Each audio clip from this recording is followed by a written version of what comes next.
Te saludo, yo soy Javier Plata y bueno, ya estamos nuevamente completamente en vivo desde Ecatepec de Morelos, aquí en el Estado de México, en el programa Legado 45, La Voz de los Pioneros. Ya me lo aprendí. Qué bonito sonó, qué bonito sonó.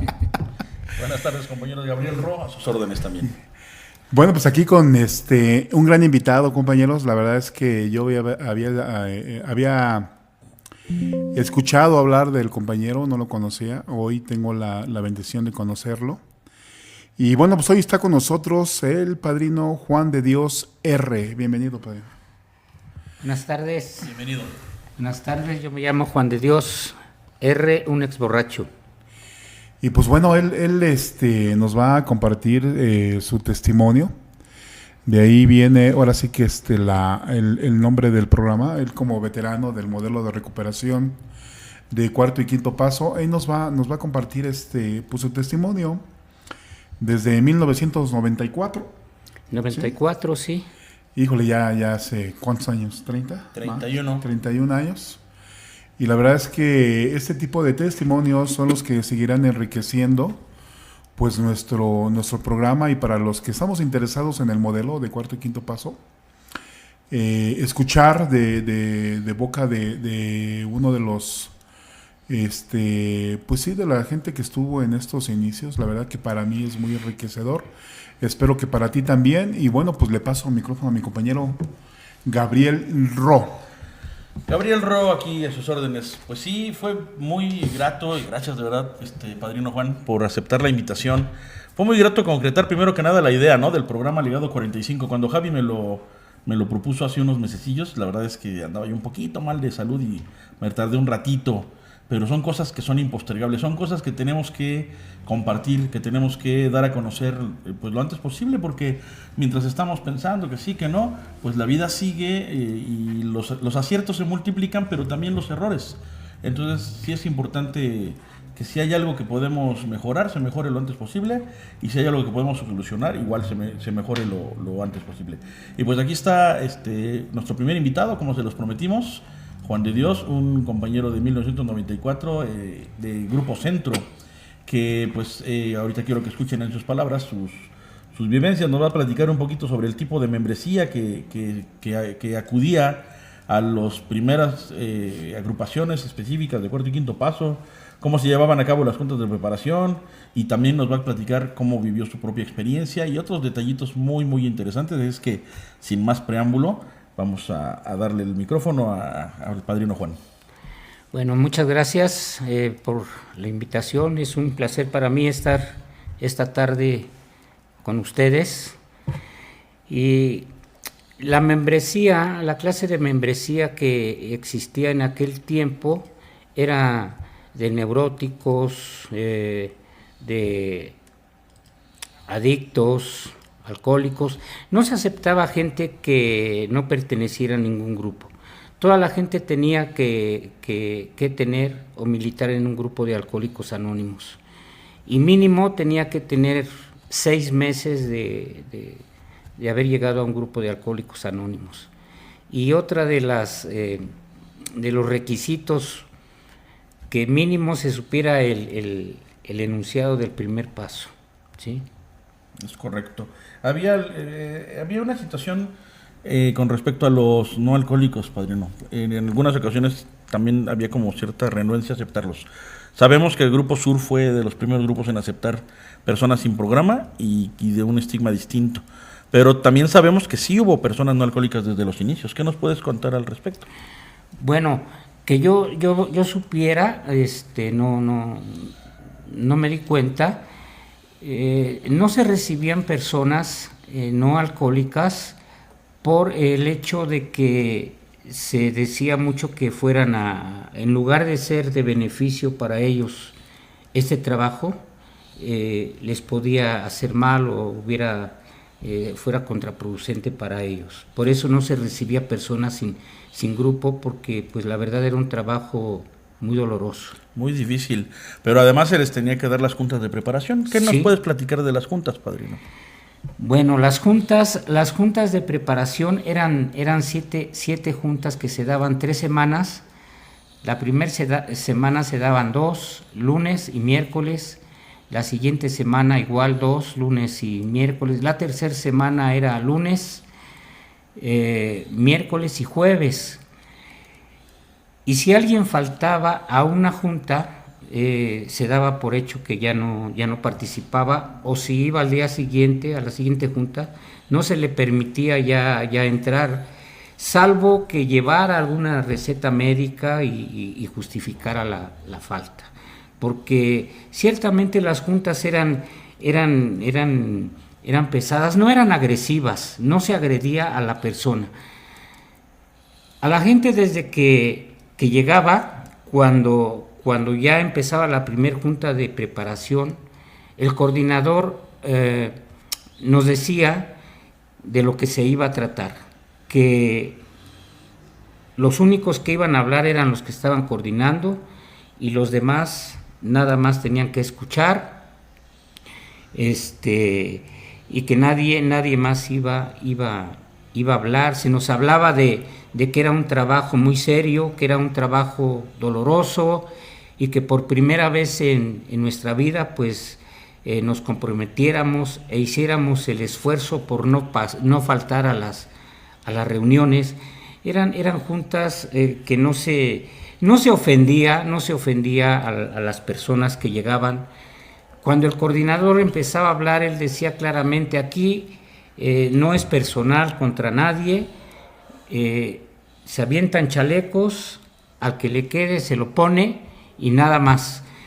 Y también nos sugerían no ir al grupo donde militábamos, o si en caso de que fuéramos al grupo no subiéramos a tribuna, porque nos decían: dejen que la medicina les haga efecto, porque desde el principio nos decían que íbamos a sentir pues serias reacciones, y que entonces pues permitiéramos que la medicina empezara a hacer efecto. ¿Cuál era la medicina? Pues las juntas de preparación no era el hablar del historial del coordinador, no era de que yo cuando hice mi experiencia, no. La primer junta, yo recuerdo que era con el libro Llegamos a creer, la apertura hacia el mundo espiritual. Entonces el coordinador empezaba, leía parte de ese libro, párrafos, y ya después empezaban a desglosar del espíritu, del alma, del cuerpo, de las emociones, sentimientos, todo eso, y eso era muy, pues era doloroso, pero a final de cuentas era muy beneficioso para la persona que lo estaba escuchando, en este caso yo, porque yo desconocía de este tipo de cosas. Claro, es bien importante lo que nos comentas, padrino, porque actualmente se confunde la terapia directa con terapia fuerte. La terapia es fuerte, pero no es ni directa ni dirigida, ¿no? No es sobre la persona, porque también luego lo disfrazan. Le estoy hablando a tu defecto, no a ti, pero al final del día te están ofendiendo y atacando. Ahora bien importante lo que comenta el padrino Juan, el hecho de dejar que la medicina actúe, ¿no? Que la terapia vaya entrando poco a poco, porque hay grupos que actualmente o hacen juntas 2 o 3 días antes, o hasta se los llevan sin juntas de preparación. ¿Qué consecuencias podemos llegar a tener cuando vamos a un retiro de 4 y 5 paso sin las juntas previas, ¿no? Sí. Pero fíjate que me llama poderosamente la atención, porque yo no lo había escuchado, ¿no? De cómo iniciaban las juntas de preparación. Con el libro Llegamos a creer. Sí. Sí, y era empezar a meterlos como que a la parte espiritual, sí, ¿no? Sí.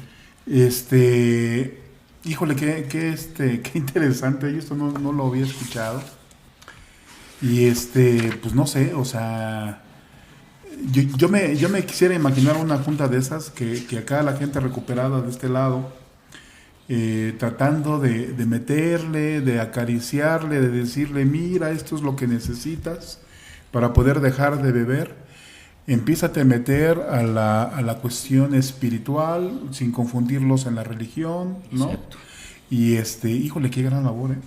Una gran labor. O sea, no sé. Ahí está todo, ¿no? ¿No? Sí. Un demonio de aquel lado. Digo, o sea, lo ubico desde yo estar sentado del otro lado, ¿no? Claro, claro. Y el padrino Juan de Dios de acá. Sí. ¿No? Diciéndome: mira, es que tú necesitas renacer en el espíritu, no sé, ¿no?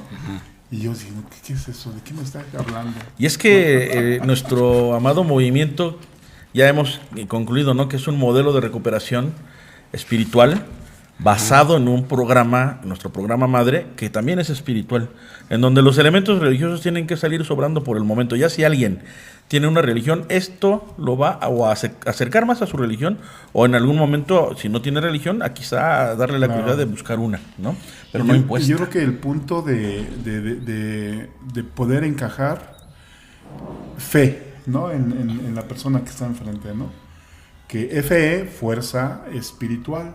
Es correcto. Era una labor dura. Muy buena. Veo que estás buscando tu apunte, padrino. No, estaba buscando con lo que se empieza las juntas de preparación, ¿sí? Donde Ojo, la apertura de un mundo espiritual. Y cuando se habla de espiritualidad dentro de un grupo, luego la gente lo confunde con religión. Nada que ver. Exactamente. ¿No? Sí. Nada que ver. Mi religión no me dio Alcohólicos Anónimos. Fue AA la que me dio mayor fortaleza en mi religión. Es correcto. Y perdón, si me lo permites tantito, sí, claro. Compañeros, este es un libro, o bueno, de hecho es un compendio porque vienen varios libros y manuales aquí. Subrayado, manoseado, arrugado. Trátalo con cariño, es sí, un libro histórico. Con apuntes de nuestro iniciador aquí inclusive, pero a lo que iba, manoseado y subrayado porque está utilizado. Cuando usamos realmente un libro y cuando realmente estudiamos, pues lo subrayamos, le ponemos marcatextos. Hay quienes dicen, no, es un sacrilegio rayar un libro. Pues es más sacrilegio no leerlo y no estudiarlo. ¿Para qué lo quieres hacer guardado? Para que sea bonito en el estante, ¿no? Hace rato que me lo enseñó el padrino allá en la oficina. Y híjole, tener ese libro así en las manos. Sí. Dices, wow. Dan ganas de llorar, por supuesto. Sí, claro. Sí. De ahí y sobre venimos. todo que me enseñó ahí apuntes de Nacho Quintana, ¿no? De mano de Nacho. Y híjole, del padrino Nacho, porque luego se enojan. Se enojan porque le quitas el grado. El título. Y híjole, no, es un libro. ¿Cómo le podemos mencionar? Un libro... Pues para nuestro acervo histórico. Sí, un libro histórico. Ok. Las juntas, como ya hablamos que se daban las 7 juntas de preparación. Sí. Hay elementos que las membresías piensan que son indispensables y perdón que luego vuelvo muchas veces al mismo punto. Si no hay incienso, no hay espiritualidad. Si no hay cirios, no hay espiritualidad. ¿Qué tan cierto es, padrino, que necesitamos elementos místicos, mágicos o religiosos para poder acrecentar nuestra espiritualidad? ¿O se puede prescindir de ellos y únicamente basarnos en la literatura? Claro que sí. Creo que sí, no es ¿cómo se llama? No es necesario ese tipo de cosas. Yo inclusive en la actualidad, las experiencias que yo hago, yo no uso nada de eso, ¿no? O sea, es como condicionar al poder superior, ¿no? Si no me pones incienso, pues yo no hago nada. No voy a la junta. Sí, y si no pones incienso no sirve tu experiencia, no. Para mí no tiene ningún valor. Pero todo esto, padrino, tú lo fuiste viendo porque te atrajo. O sea, tú ya eras AA. Sí. Previo. Sí. ¿Qué nos puedes platicar de tu pertenencia a Alcohólicos Anónimos, tu llegada a Cuarto y Quinto Paso y qué fue lo que te hizo quedarte en este movimiento? Bueno, yo llegué ya con 20 años de estar en Alcohólicos Anónimos. Yo les he dicho en mi experiencia que yo no sufrí con el alcohol, yo sufrí mucho dentro de Alcohólicos Anónimos, pero no quiero decir que porque el programa haya sido sea malo, no. Por mi desobediencia, lo dicen las tradiciones, las consecuencias de mi desobediencia a principios espirituales. Estuve internado 13 veces en el Hospital Fray Bernardino Álvarez, tomando medicamento psiquiátrico, depresiones, intentos de suicidio, pero yo buscaba de Dios. Claro. Buscaba de Dios en si existes, ayúdame, ¿no? Sí. Y por ahí alguien que había ido a hacer su experiencia al Grupo Centro, que me conocía muy bien, me dijo, ya tengo la solución para ti. Fíjate que allá en San Pablo, por la Merced, se están dando unas juntas muy buenas, yo ya fui así en mi experiencia y se pone uno bien. Así me dijo, no me dijo, te invito a una experiencia espiritual, vas a ver a Dios, vas a montar caballos, no, nada de eso. Me dijo, vas a hacer tu cuarto paso y te vas a poner bien, yo te lo aseguro. Nada más eso sí te pido que te disciplines y te entregues. Y le dije, sí, claro que sí voy. Y sí, el lunes estuve tempranito. No recuerdo la hora en que yo llegué al Grupo Centro, pero había fila, bastante gente. Me hicieron una entrevista cuando llegué y me dijeron, regrese a las 6 de la tarde. Y me quedé, oí mi nombre, porque se llevaban 35 nada más. Nada más. 35 y aparte los que se reunían. Calidad, no cantidad. Sí. Los que no les decían, pues vengan para el siguiente mes. Y llegué altivo, o sea, como dicen en el grupo, todo fondeado pero altivo, ¿no? Todavía sin reconocer, a mí que me van a enseñar si yo de literatura sé. Ya vengo con 20 años. Sí, ¿no? Pero creo que fue en la cuarta junta donde ya me rendí totalmente. Sí, entonces yo me quedé porque me quedé en el grupo de cuarto y quinto paso. Regresé al grupo después de mi experiencia. Igual se me dijo, si vas al grupo no subas a tribuna a decir que viviste una experiencia espiritual porque te van a correr. Sí. Yo subía todos los días a tribuna durante 20 años, imagínense. 20 años. Y llegó el momento que salgo de la experiencia y hasta me rogaban para que pasara a tribuna y yo ya no quería, no. Ya no. Sí. Entonces empecé a irme a las juntas de seguimiento al Grupo Centro, al sexto paso, pero como pues ya había operado la experiencia en mí, entonces me regresé primero, segundo y tercer paso. Y me gustó, veía armonía, veía unidad dentro del grupo, invitaban el que quiere ir a servir, vaya a servir, la próxima experiencia. Y a mí me gustó, me llamó la atención estar ahí porque en verdad mi situación había cambiado en el aspecto emocional y andaba de otra manera. De otro ánimo. Sí, y empecé a quedarme en el Grupo Centro ahí a escuchar, primero a escuchar y quedarme callado. Decía dentro de mí, si me dicen que es rojo y yo sé que es verde, yo les voy a decir que es rojo, está bien, ya no voy a...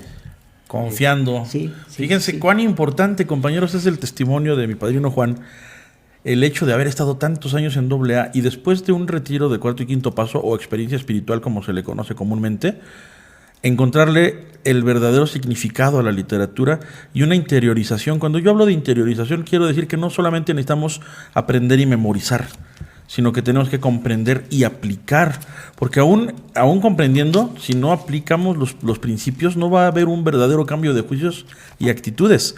Hay compañeros, habemos, me incluyo porque pues todos tenemos esa situación en cierto grado, que pensamos que no está pasando suficiente en nuestra vida, que no hay suficiente cambio, y decimos, ¿qué me hará falta? ¿Subir más a la tribuna? ¿Ir a escribir más veces? Cuando en realidad lo que nos hace falta es aplicar. Ahí hay un folletito muy bonito que se llama Acción, es la palabra mágica. Hay que darle una estudiadita porque hasta que no ponemos en práctica los principios espirituales no va a haber resultados. Leí hace poco una frase que me gustó mucho. Planear la solución no es la solución. Hay que aplicarlo, ¿no? Entonces también, después de que te quedaste a hacer tus seguimientos de primero, segundo y tercero, luego, pues vamos a decirlo así, evolucionaste. Sí, ¿no? A dar los seguimientos. Háblanos un poquito de eso, padre. No recuerdo en qué momento, porque yo iba a todas las experiencias. Iba a la avanzada desde temprano y con gusto, con mucho ánimo. No tenía compromiso, la esposa me había dejado, los hijos me habían dejado, pero pues yo estaba tratando de restaurar pues mi vida, ¿no? Un día en una experiencia estaban pasando los que participan y yo me acerqué a Mario, que era el coordinador, y le dije, ¿me permites participar en esta pregunta? Y me dijo, sí, ¿cómo no? y me pasó. Y desde ese momento ya empecé a participar en más preguntas y en la experiencia. Entonces, no recuerdo la fecha, pero Mario y Norma me invitaron a dar el primero, segundo y tercer paso, y les dije sí, con gusto. Entonces, en aquel tiempo no había las computadoras y todo era lápiz. Sí, claro, a mano o a máquina mecánica. Sí, y buscar que los defectos y estar estudiando pues la literatura y algún otro libro para apoyarme para dar el primer paso a la gente, ¿no? Claro. Involucrarme en los servicios del grupo. Sí, porque yo tengo entendido por mi padrino Isidro, que también va a estar aquí como invitado, que el compañero Mario G. era un gran preparador. Era muy bueno para dar juntas y también era muy bueno coordinando. Entonces, no debemos olvidar nunca, compañeros, que nadie es eterno. Y tenemos que preparar a la gente que sigue. Un buen líder es el líder que genera nuevos líderes, que ayuda a su gente a crecer. No es su gente como su pertenencia, sino la gente que ha confiado en ese líder y que ha confiado en que se le va a dar la medicina en la dosis adecuada, pero también enseñarles cómo va, ¿no? Más allá de la receta, cómo va a funcionar. Eso generar líderes y que además sean, si se puede, líderes visionarios, es lo que va a causar que ocurran cosas como que Alcohólicos Anónimos ya se acerca casi a sus 90 años, cuando hay ciertos movimientos que no aguantan ni siquiera 100, y Alcohólicos Anónimos se siente firme y estable porque su líder era un líder visionario. Bill era un líder que supo además delegar. Y es bien importante entonces que sepamos que Juan nos habla ahorita de Mario y de Norma, y cómo ellos no solamente le dieron la apertura que comenzara también él a dar las preparaciones, sino además, obviamente, antes pues fueron sus maestros, ¿no? Sí. ¿Qué más nos comentas, padrino? Ahorita que hablas de Mario, de buen preparador, buen servidor, a mí cuando llegué el que me dio la preparación se llamaba Salvador, le decían el camarón, y yo veía la diferencia, ¿no? O sea, Salvador era más carnal para dar la preparación, y Mario siempre fue más espiritual en esa área para dar las preparaciones, y también en la hacienda, cuando coordinaba, ¿no? Claro, muy bien. Híjole, nos estás contando esos detalles, ¿no? Y yo estoy como que imaginando, ¿no? Ajá. ¿Cómo sería Mario dando la coordinación, dando la preparación y todo ese rollo, ¿no? Porque además Mario sigue en Grupo Centro. Sí. Y Grupo Centro prácticamente sigue igual que hace décadas, o sea, no ha cambiado internamente. Su decoración incluso, ¿no? Sí. Es fácil hacer esa... Sí, de hecho cuando yo hice todavía la escritura especial, coordinó Mario. ¿No? Y qué bueno que hablas de escrituras, padrino. ¿Qué escrituras eran las que se daban inicialmente? Las escrituras dentro del modelo mexicano de recuperación. Bueno, nada más se daban tres escrituras. Primera, la segunda era cuando ya entraba uno, estaba ahí en el sexto paso, que ya había más conciencia de los defectos de carácter, que ya estaba trabajando uno, porque no era de que me siento mal y voy a escribir, sino también ellos veían cuánto había avanzado uno, ¿sí? Por ejemplo, yo cuando hice mi segunda escritura, yo la hice al año, y a mí me preguntó Mario, a ver, ¿por qué quieres escribir? ¿Cómo te sientes? Le digo, me siento bien, pero pues... Y así, últimamente, así reflexionando, también yo veía que escribían que la segunda, que la tercera, y se ponían bien, casi como que qué se sentirá, ¿no?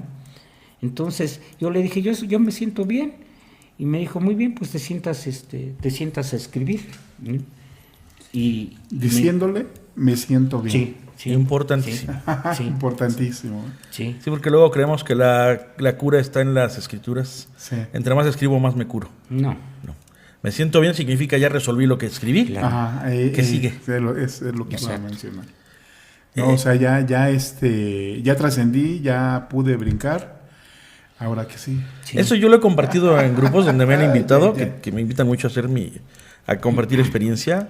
Y también está en algunos escritos que de repente liberamos, Y lo dicho, ¿no? Lo he dicho, a mí mi padrino Juan de Dios me contó esto. Pues lo estamos oyendo de voz de Juan de Dios, porque es bien importante. Por eso, Legado 45, la voz de los pioneros, tiene que ser un parteaguas en nuestro movimiento, ya que vamos a escuchar de viva voz de nuestros pioneros, lo que a veces nada más conocemos de habladas y de oídas, y a veces entre el hablar y el escuchar viene el malentender, malinterpretar o mal recordar. Y a veces estábamos hablando de los grupos de michoacanos, ¿no? Por ejemplo. Y de repente algún compañero dice, no fueron primero acá, no fueron primero acá. Y alguien podría decir, ¿quién miente? Pues yo creo que nadie miente, más bien no tenemos la información completa. Sí. A mí en el Congreso de Aguascalientes algo, y lo dije en el programa pasado que me dijo el compañero, el padrino Melchor, le dijo a otro compañero veterano, dice, mira, él es Gabriel Ro. Él conoce parte de la historia, parte de la verdad, y eso es bien importante. Sí. No es ni la verdad completa ni la verdad absoluta. Cada quien lo vivió de distinta forma, tiene distintas ópticas y tenemos distintos conocimientos. Para ellos serán las primeras escrituras en Michoacán, en este lugar, ese día, a esa hora y con esa persona, porque así lo vieron, y no se enteraron que antes ya había estado en Zamora, por ejemplo, el padrino Juan, dando lo que probablemente sí sería la primera experiencia espiritual de Cuarto y Quinto Paso, pero quién sabe si antes haya pasado por ahí, no sé, Jorge Valdivia o alguien más, ¿no? Dando alguna otra experiencia. Sí, no, y incluso hablábamos de que pues ahora nos enteramos un poquito más y como quiera queda ahí una evidencia porque hay redes sociales, pero claro, antes no había nada de esto. No había cómo comunicarse. Entonces, padrino Juan, hablas de la primera y la segunda la entendemos o la hemos visto porque incluso traes tus hojas, vamos a presumirlas en cámara, de la segunda a máquina mecánica y a veces a mano, ¿no? Era o sea como... que no era como hoy, ¿no? De que pues por voluntad y orden del pseudo líder o pseudo padrino. Sí. Te decía, vas a escribir segunda. ¿Por qué? No, ¿por qué? O vas a repetir primera. O te veían llorando porque algún compañero estaba participando, algo te detonaba y te decían, vete al seguimiento, ¿no? Y ahí ibas. Digo, yo nunca lo hice. Y también está el caso de los que cambian de agrupación. Eres nuevo, te tienes que volver a sentar a la primera, porque así dice que para pertenecer a este grupo tienes que haber escrito tu cuarto y quinto paso aquí. No, tienes que haberlo hecho, donde sea, no solo ahí. Y cada vez hay más grupos que aceptan compañeros que no lo han vivido. Compañeros, vean, estas son, hasta se ven así, decía yo que huelen a viejito, me refería al papel, no me refería a mi padrinazo. Las preguntas que se utilizaban de la segunda escritura, que también ahí viene luego cierto misticismo y hasta cierto ocultismo.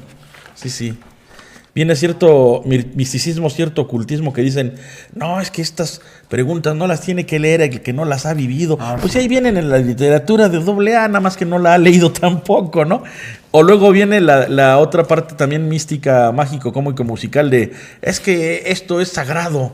Esto yo no se lo voy a compartir a nadie porque es sagrado. Pues si es sagrado hay que compartirlo con mayor razón, ¿no? Solamente hay que saber cómo y a quién compartirlo en todo caso. Sí, es que desgraciadamente el tener información es poder, ¿no? Es correcto, y a veces hay quien se enferma de poder. Exactamente, ¿no? Y ahorita que las tenía también en mis manitas, dije, más de 30 años estas hojas, ¿no? Sí. Híjole, no, es un verdadero tesoro, ¿no? Si de cuando por ahí sacas incluso tus actas, ¿no? O tus cartas de hace 25 años, dices, wow. Ya se deshacen. Y traigo más. A ver, padrino, muéstranos qué más, porque sí, aquí hay evidencia, hay fundamento y algún día va a haber un museo. Hay que hacer el museo, Javier. Decía mi esposa, sí, ¿no? Y no vas a llevar tu zacate y todo porque... El cepillo de dientes. También yo una madrina muchas cosas, incluso obsequios, ¿no? Sí, claro. Obsequios, cuadros, detallitos que la gente te regala antes o después de una escritura, ¿no? Yo tengo mi primeras hojas de sugerencias, ¿no? Por ejemplo, y ahí las guarda uno. De reparaciones también las tengo. Sí, no las he reparado en 20 tantos años, pero ahí está. No la firmé, nada más está ahí, ¿no? También está ahorita tras cámaras, pero está aquí la Adriana Laurita, también veterana ya de más de, también igual 3 décadas de permanencia en el modelo. Un día la convencemos para que nos comparta también su experiencia. Hacemos un programa con mujeres veteranas. Sí, ¿no? Porque también las hay, ¿no? También las hay.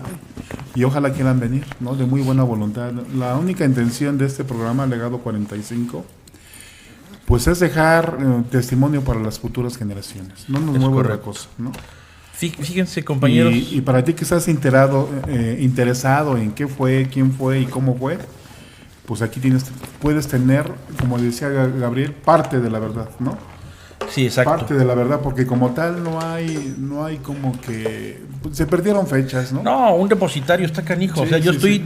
yo guardo y guardo y guardo y guardo. Ya mi carpeta en la computadora de evidencias ya está boqueando porque fotos y fotos y nombres. Y luego me dicen, oye Gabriel, ¿por qué en el libro morado no hablaste de fulano, mengano, perengano, sutano? Espérense, pues si vamos a hablar de uno por uno, pues hacemos una enciclopedia de cuarto y quinto paso y nos faltaría espacio. o en la siguiente Pero edición. hay que irlo resguardando y tenerlo, ¿no? Por ahí tienes unos videos que nos has prometido mucho tiempo. Sí, también. Y ¿no? También los tenemos que desempolvar, ¿no? También de Nacho, Y editar. del paíno Nacho Quintana, del paíno Melchor, de otro padrino que vino, no recuerdo su nombre, Luis creo se llamaba, ¿no? De los que escribieron hace ya mucho tiempo primero, ¿no? Sí. Adelante, padrino. Bueno, es que traía las preguntas, no sé, por ahí se dejaba. Se traspapelaron. Son 10 hojas Ah. con las que se apadrinaban. Ah, ya, Se ok. apadrinaba. Sí. ¿No son estas de aquí? Pues es que no las encuentro. Porque aquí, bueno, en lo que los busca el padrino también, fíjense. Breve historia del grupo Hormiguero. Donde nací. En donde nació el padrino Juan, en el 74 me comentaba. Y aquí viene, ¿no? Su nombre. 74. Juan de Dios. Por cierto, la Hace publicación tiene un 50 errorcito años. de fecha, dice Sí. 73, debería ser 74. Pero son cosas que dan sustento. No anteponemos personalidades, no anteponemos personalidades a principios. Pero sí es importante no olvidar nuestros orígenes y saber de quiénes hablamos. Y cuando alguien nos dice, yo llegué en el 74, pues ahí está, ahorita le ponen en pausa su YouTube, ya les permite hacer un zoom y van a ver que ahí viene el nombre de Juan de Dios. Porque él estuvo allí en ese grupo en el 74. Pues no las encuentro las hojas. Ahorita deben andar por ahí, a ver si las encuentra la madrina. Pero bueno. Dice que son hojas del apadrinamiento, Sí. 10 hojas. Sí, son 10 hojas y todos son de la literatura. Cuando iba uno a apadrinar, iba por su folder. Ajá. Aquí está tu folder para que apadrines. Claro, de letra grande, ya me acordé que ya alguna vez las he visto tener letra grande. ¿Y qué necesitábamos? Decíamos en programas anteriores, oye padrino, dicen los manuales, ¿no? El manual del padrino. ¿Qué necesita el padrino? Su cruz de San Benito, su aceite de unción, su agua bendita, su crucifijo, su incienso, su cirio, su ¿cómo se llama? Su rosario. Y Nacho Cuyo, el día que le cuestionamos, muchas veces hablamos con él, y decía, entre más cosas traes encima, Gabriel, más miedo tienes, más se evidencia tu miedo. ¿Qué necesitas? Tu experiencia, conocer la literatura, y si acaso, yo nunca lo hice, así lo decía Nacho, yo nunca usé la Biblia, pero si acaso la vas a usar y tu ahijado o ahijada no tiene inconveniente, pues a lo mejor porque vas a usarla, no porque la llevas de escudo, no, porque realmente vas a lo mejor a leer algo de allí, pues la llevas, ¿no? Pero nada más, todo lo demás únicamente evidencia pues el miedo que a veces tenemos, y a veces no miedo a algo negativo, a veces hasta el miedo a la ignorancia, ¿no? No se me va a olvidar algo.